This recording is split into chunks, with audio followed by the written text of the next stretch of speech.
Hello everyone, Woman Jaker, welcome. My name is Mosh and this is Dewani. You can probably tell, well, the introduction said it all, we are from Australia. You can probably tell from our accents. But before we'd like to begin, I would like to just acknowledge where we come from. Place plays a really significant role for us, the work we do and where we live. And Dewani and I both live and work on Aboriginal land in Naarm, which is the Aboriginal word for Melbourne in Australia, in this bottom corner on the map here. And I would just like to acknowledge the Aboriginal and Torres Strait Islander people from the Kulin Nation who have worked with us and who have also nurtured and protected the land that we have had the luxury of being on for 65,000 years. And I wanted to mention one thing that's really important to us. We have a really important vote in Australia this week. It is a referendum, and we don't have them all that often, and it is to change our constitution so that First Nations people are embedded as a voice to Parliament to enable more equitable decision making. And we'll be voting yes somewhere in Berlin tomorrow. But similarly, and I think why this is such a really important theme in today's talk, is that we need to embed more people with lived and living experiences into the design of the services, the policies and the systems that affect them the most. And this vote will be an incredible step towards repairing and healing a lot of our broken social systems. And we're going to talk a bit about the work that we do in the Victoria's mental health system around that. I would also just like to acknowledge the people with lived and living experience who have made all of this work that you will see today possible. Without their partnership, we wouldn't be able to do that. This is just 6 of our 100 people with lived experience that we've partnered with in the last 12 months. And that is not just an interview or a workshop. These people have actually been on our projects for multiple months at a time, partnering with us to design the systems that affect them the most. And these people have been affected by Victoria's broken mental health system. So their ideas, their decisions, everything that you'll see in the projects is a lot of their work. And unfortunately, we couldn't have them here today.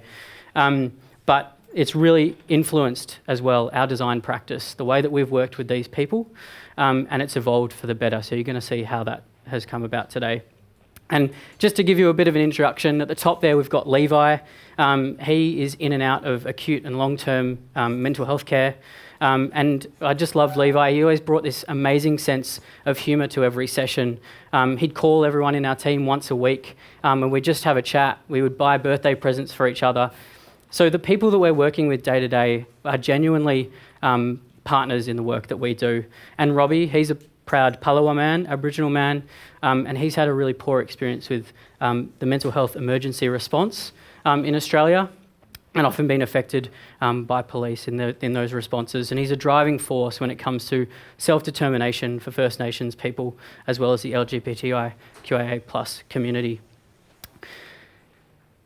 So these people are 6 of millions that have been affected by Victoria's mental health system. And I wanted to give you some context. So 25% of Victorians experience mental ill health and psychological distress every year. And only 10% are able to access the care that they need. That's almost 1.7 million people seeking help in Victoria at the moment, which is massive. And of those who can't, 300,000 of those are living with severe mental illness. And what this has led to is a system that has been really response-led and really reactive. And for so many years and decades, it's operated in this crisis mode until very recently when it's been labelled that the system has catastrophically failed.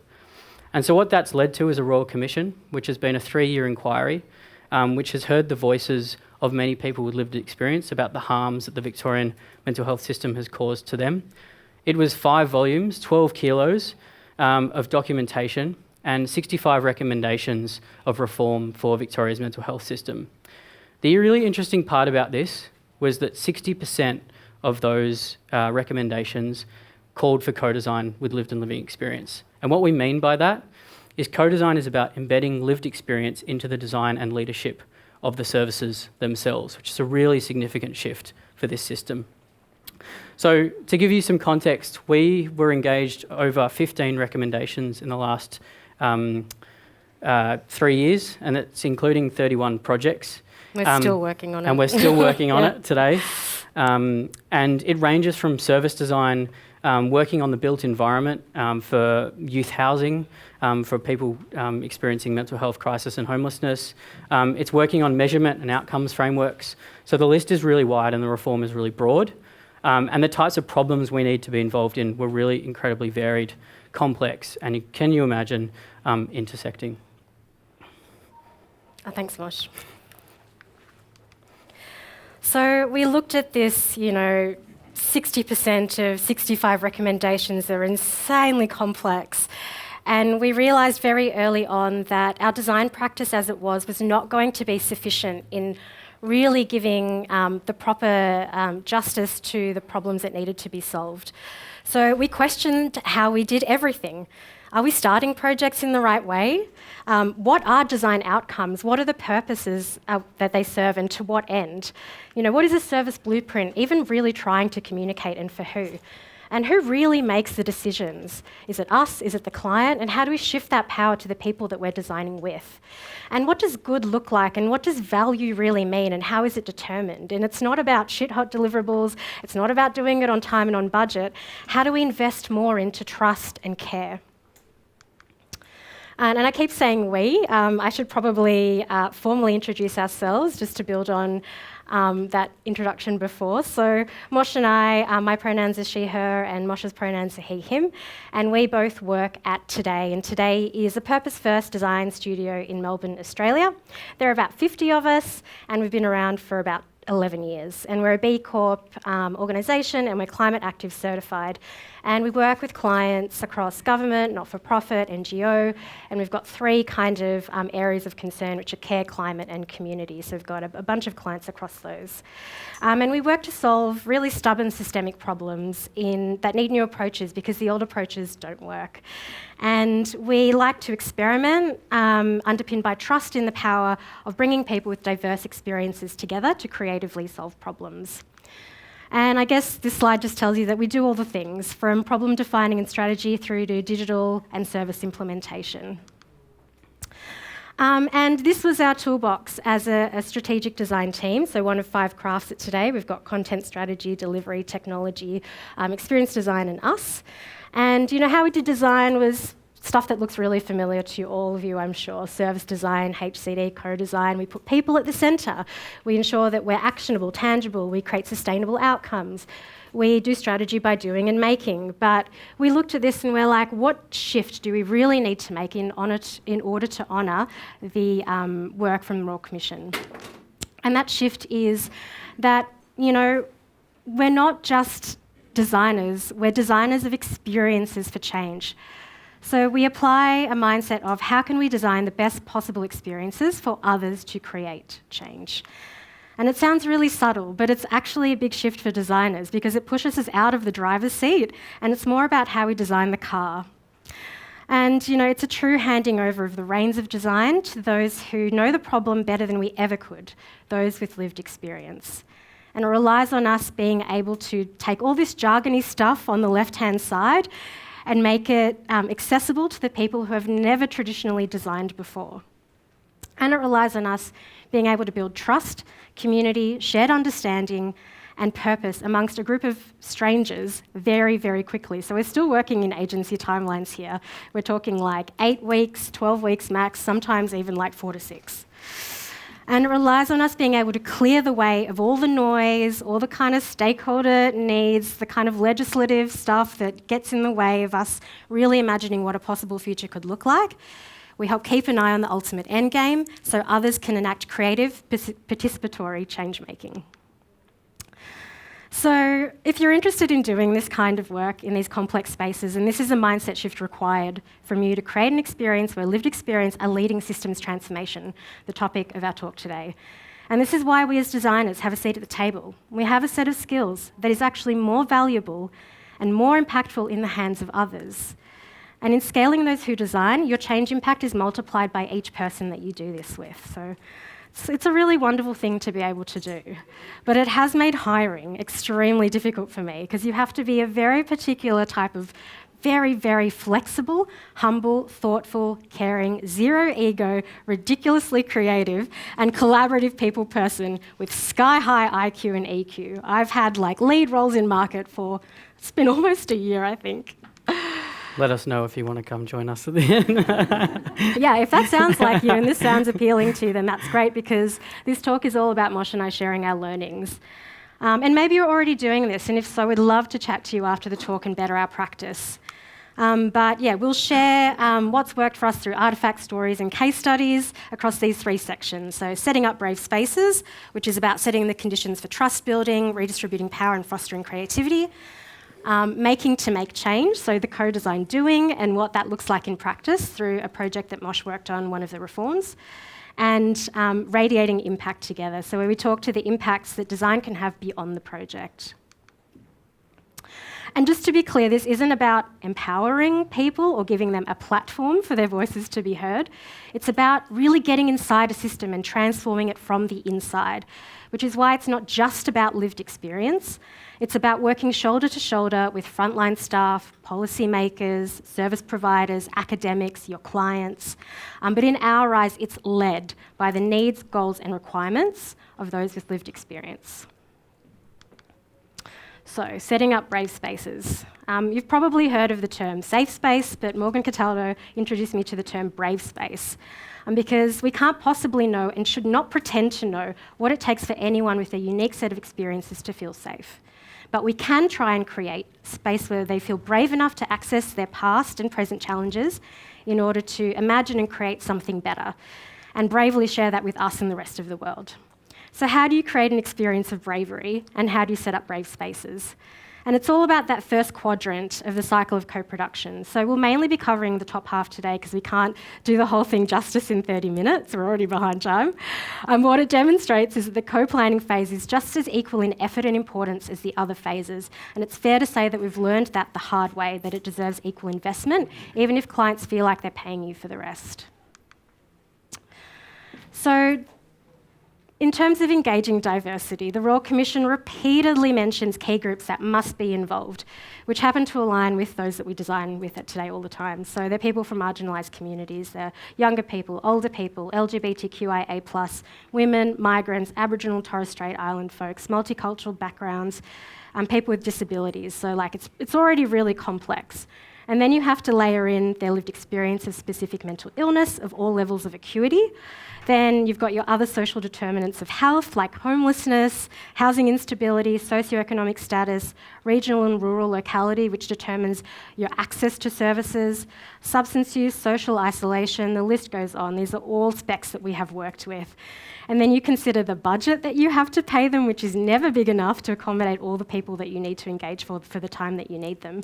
And then they're not easy people to find, and those that are easy to find are often over-consulted and to the point where they're already frustrated. So I guess there's no easy solution to this. You just have to bake in time, and it's 4 to 6 weeks, and sometimes that's almost like your whole project or half the project. But that is the time that it takes, and you really need to invest that time, because if you don't get the right people in the room, you don't get to those new possibilities and outcomes at the end. We actually had to hire a new person at Today and create a new role just for community engagement, because it was such an arduous task and such a really detailed task. We've got spreadsheets with 10, 15 tabs of just specs and people and trying to find the right mix and all of that. So yeah, it's not something that you can kind of brush over or rush through. So please invest the time. The other thing is about planning for care. So for people to feel brave enough to contribute to their fullest, you need to rigorously plan for individualised care. And this counts for everyone involved. It's not just lived experience, it's your stakeholders, it's your team as well.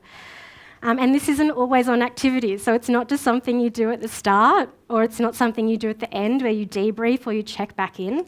It's not a set and forget thing. It's before, during, and after, and you have to embed it into the way that you do everything, the way you facilitate design activities, the way you greet people as they enter the space, and recognise that it's not a static plan. It may evolve and change as people's circumstances do.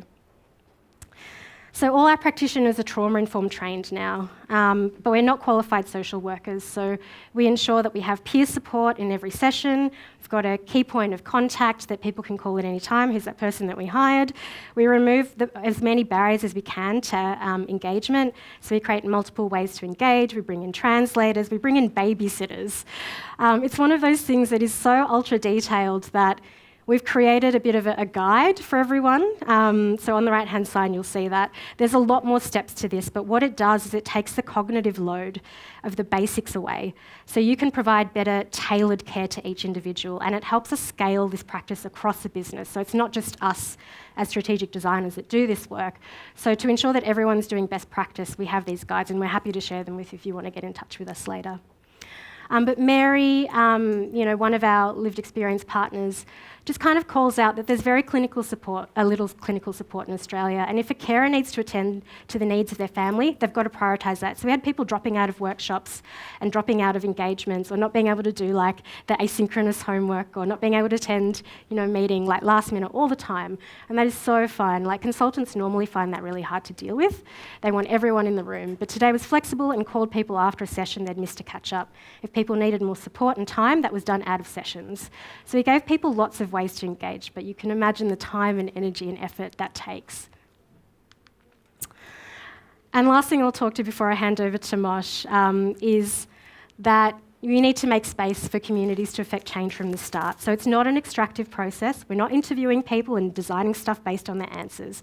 It's mutual, it's reciprocal, and shifting power in this way relies on building real relationships, because when people trust that we're all rallying around a shared problem, they have the confidence to be more creative. And it's not just about a check-in activity. I've got a few examples, but just keeping an eye on time, I might just point you to the lived experience engagement and governance model that we have at the top there. We put that into a proposal before we even won the work. We were basically saying that there is decreasing power to design the model, and that lived experience have the most influence over the design of their community's model of care. So we were basically saying that lived experience are going to be creating the requirements for this model of care, and everyone after them has to really bring really good evidence or non-negotiables that say that they can't meet those requirements. So if you want to end up somewhere new, you have to start differently. When starting a project, it's not just about client kickoffs and desk research, and I'm not saying that that's wrong, but if you're walking familiar paths, you're going to end up in familiar places.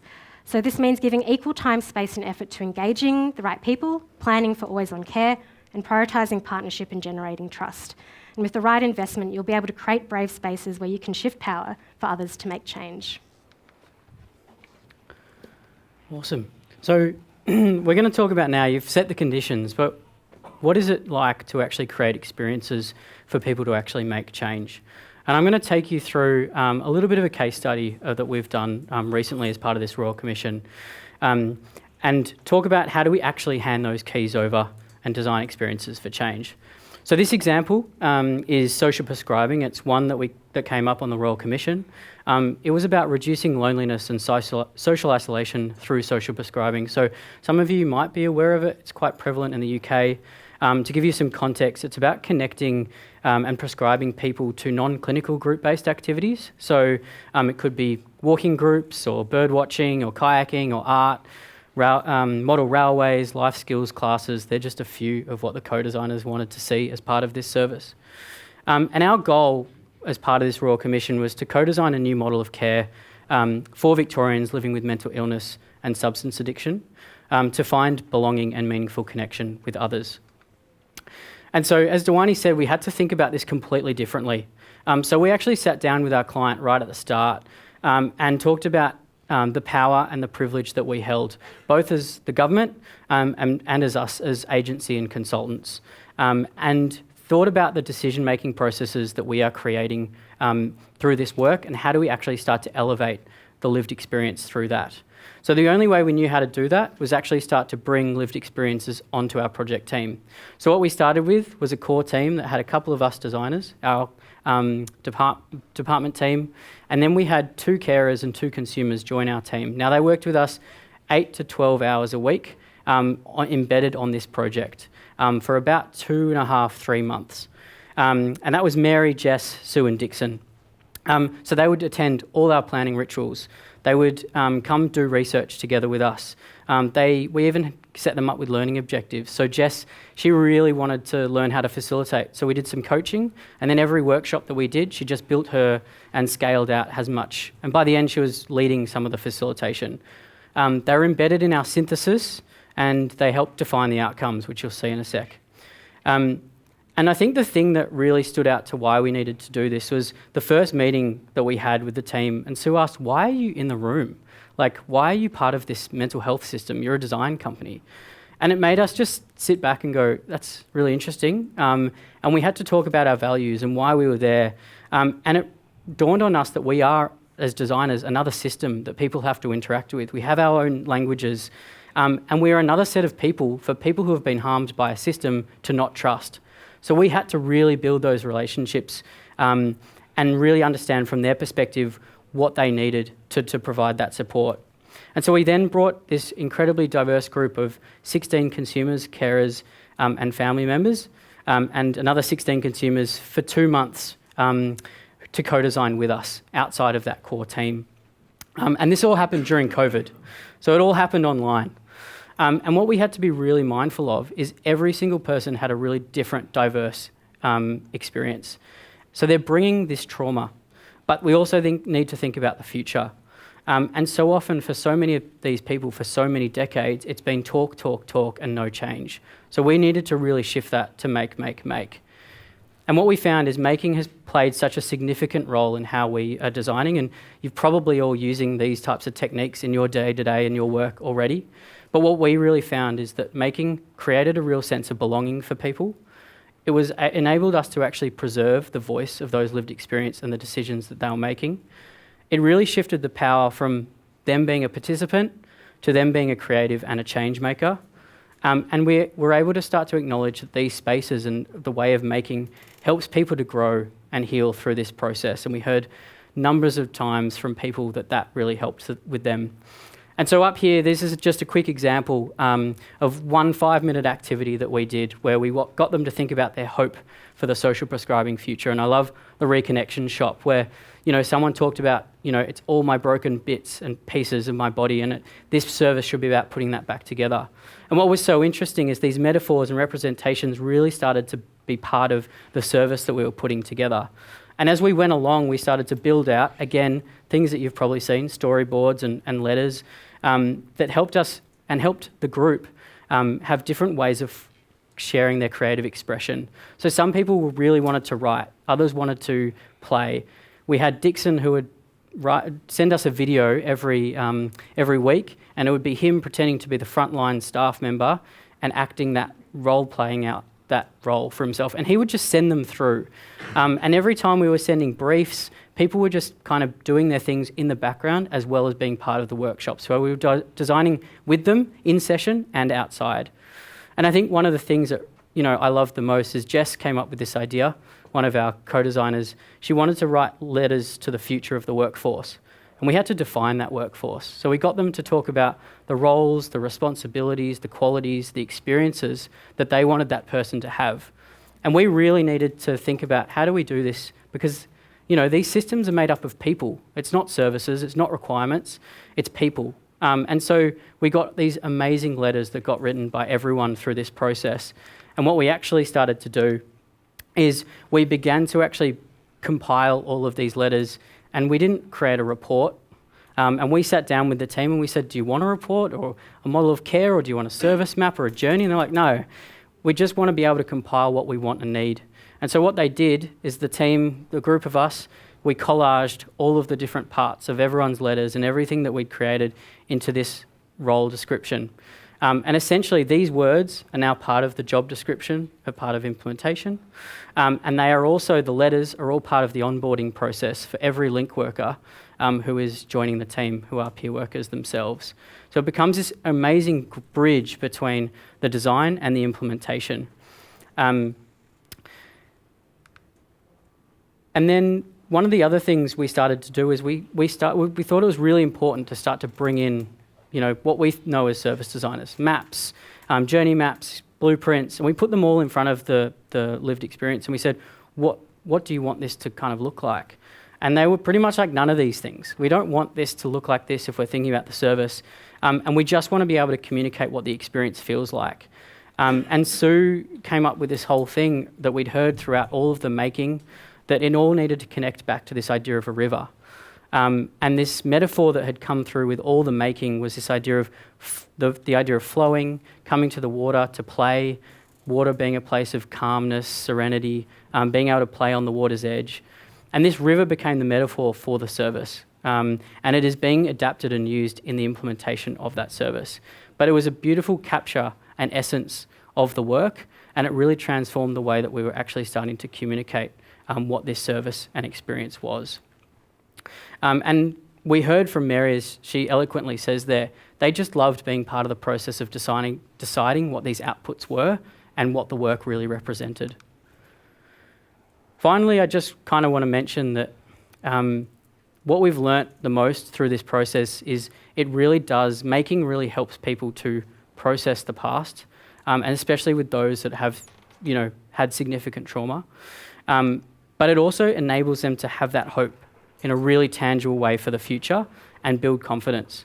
And through this process, we've had so many amazing individual impacts that this work has created. So Jess has gone on to become a facilitator in all sorts of other parts of government reform.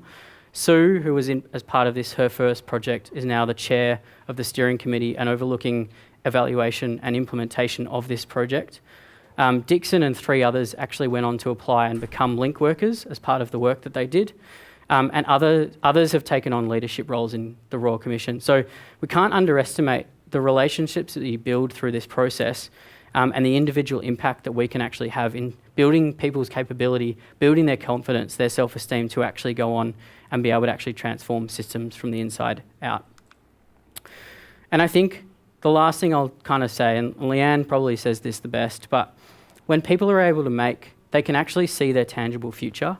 And it's really emotional for people to go through and actually be able to put into not just words, but be able to visualize what that experience is. And I think so many of our co-designers talked about this, finally actually being able to see their vision come to life after decades and decades of talking and not seeing anything come out of it. So it's just amazing to see that impact where people come out of a session or spend a week with you and they've actually been like, I made something today. I created something. I've made a difference. And I've done something that I haven't probably had a chance to do before in this way. So it's really amazing to see that radiating impact for our co-designers. Thanks, Mosh.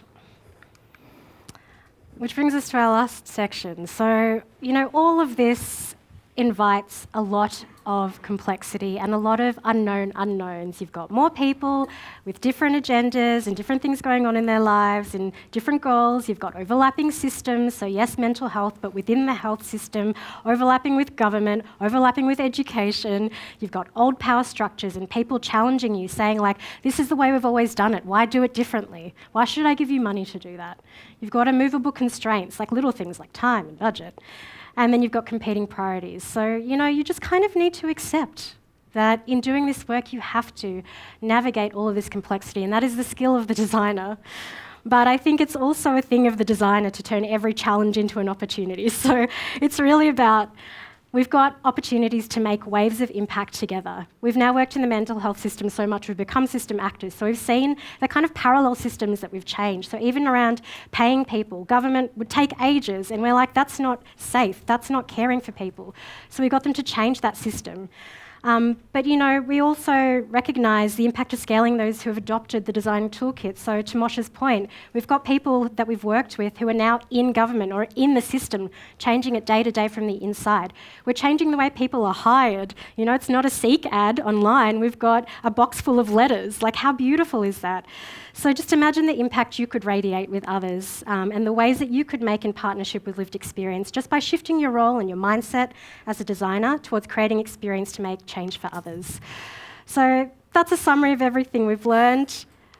I think There's apparently a mirror, but if there's not, we would love to hear in 3 words or an image what your commitment to designing experiences for change might be. Just have a think, and I hope something resonated from our talk with you.